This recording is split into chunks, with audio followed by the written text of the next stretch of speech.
Hello guys. और पिछले video में मेरे 106 व्यूज़ आ गए थे, पर सब्सक्राइबर सिर्फ 4। तो ये तो बहुत ही नाइंसाफ़ी है। इसलिए अगर आप मेरे वीडियोस पसंद करते हैं तो प्लीज़ चैनल को सब्सक्राइब कर दें, क्योंकि सब्सक्राइब करने से ही मुझे सपोर्ट होगा। और आज का जो वीडियो है वो सेकंड सेमेस्टर के अप्लाइड के फिजिक्स के जो बचे हुए लास्ट क्वेश्चंस है उसके बारे में है। अगर आपको इससे पहले वाले पार्ट्स देखने हैं तो उसका लिंक मैंने डिस्क्रिप्शन में दे रखा है, आप वहाँ से जा के देख सकते हैं। तो बढ़ते हैं हमारे क्वेश्चन 21 की तरफ। क्वेश्चन है, if a conductor is moving in a magnetic field the direction of induced EMF is obtained from. और ऑप्शन है A Laplace law, option B Fleming's left hand rule, option C Fleming's right hand rule, या option D none of this. तो इसको एक minute सोचिए।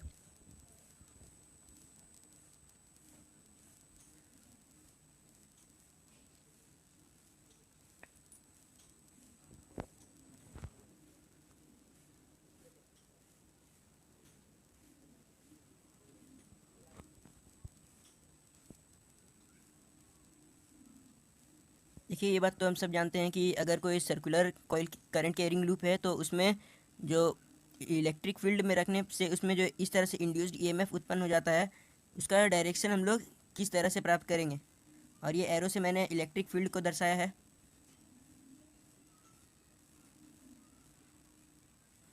तो जो induce EMF का डायरेक्शन होगा वो हम लोग को पता चलता है फ्लेमिंग्स राइट हैंड रूल से।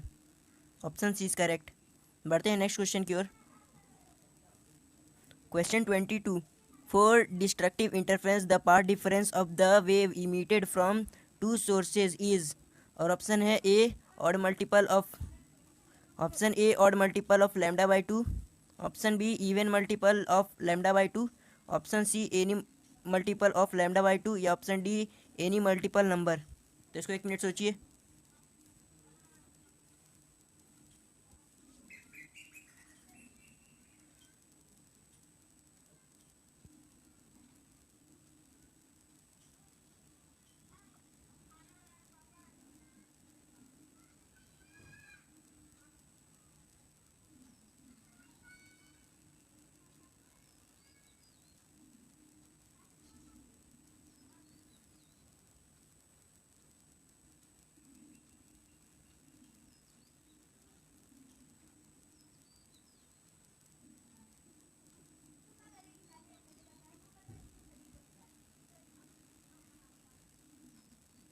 देखिए, जब कोई वेव इस तरह से प्रोपेगेट करती है तो ये होता है कंस्ट्रक्टिव इंटरफेरेंस। जो लेंथ है ये एक लैम्डा हो गया।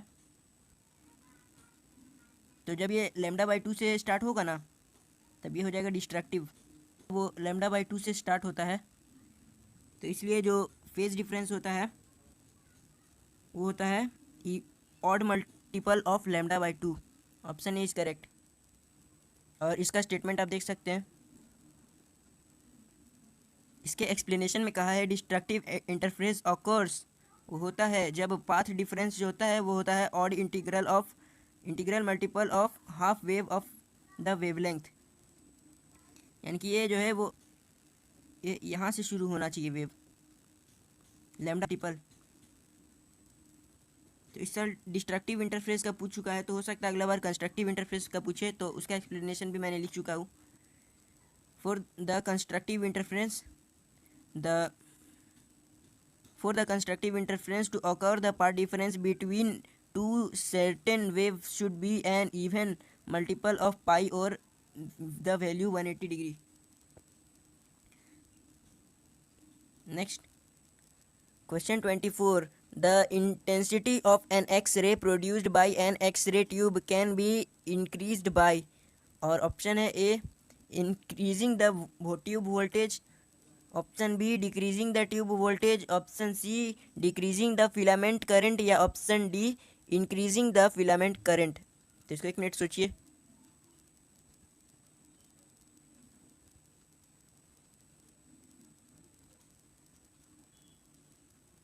तो इसका जो करेक्ट आंसर है वो है option D increasing the filament current. बढ़ते हैं next question. Question 25, in helium neon laser pumping is based done by. और ऑप्शन है A optical method, option B thermochemical reaction, option C एस्टिक atom atom in elastic collision thought elastic discharge, option D none of this.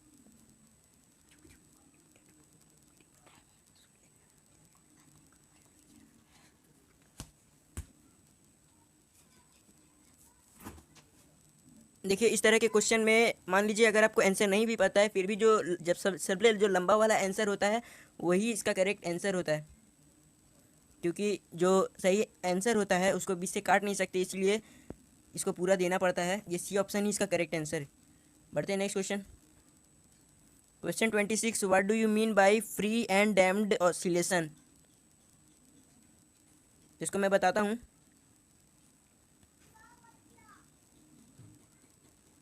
मान लीजिए कोई pendulum है, oscillation मतलब आप जानते हैं कि कोई भी पेंडुलम अगर एक फिक्स्ड इंटरवल ऑफ टाइम में अपने मोशन को रिपीट करे तो उसको कहते हैं पीरियोडिक मोशन, सॉरी ऑसिलेशन। मान लीजिए ये पेंडुलम था,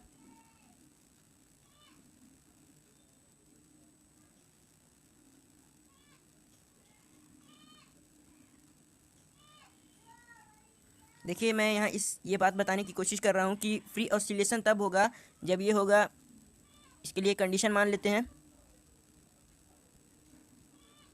जब ये ऑसिलेशन वैक्यूम में होगा तब इस पे लगने वाला कोई भी रेसिस्टिव फोर्स जैसे कि ग्रेविटेशनल फोर्स या एयर रेसिस्टेंस या अन्य किसी भी तरह का फोर्स नहीं होगा, तो ये किसी भी तरह से अपना एनर्जी लूज़ नहीं कर सकेगा और इस तरह से ऑसिलेट करते रहेगा। तो ये हो जाएगा इसका फ्री ऑसिलेशन। और डैम्ड ऑसिलेशन होता है हम लोग के रियल लाइफ में, क्योंकि रियल लाइफ में नीचे की तरफ ग्रेविटेशनल फोर्स लगता है और जब ये इस तरफ अब मूव करेगा तो इस तरफ से इसको रेसिस्टिव फोर्स लगेगा एयर के द्वारा। इस तरह से बहुत सारे फोर्स इस पर लगते हैं और ये जो है इसका इसका धीरे धीरे एम्पलीट्यूड घटता जाता है और एक समय में ये शांत हो जाता है, इस तरह से बंद हो जाता है ऑसिलेट करना। तो इसी को कहते हैं डैम्ड ऑसिलेशन और इसका मैंने डेफिनेशन लिख रखा है। Simple harmonic motion with a fixed amplitude and period and no external disturbance is called free oscillation. और ये है B damped oscillation. Simple harmonic motion with diminishing amplitude यानी कि एम्पलीट्यूड का घटना, इसको कहते हैं diminishing amplitude, and fluctuating period as a result of is called damped oscillation. तो आई होप वीडियो आपको अच्छी लगी होगी, तो प्लीज़ इसे सब्सक्राइब कर दें। Thank you. और मैंने लिंक दे रखा है नीचे अन्य 2 वीडियो का इससे पहले वाले पार्ट का, तो उसे भी आप ज़रूर देख लें। Thank you.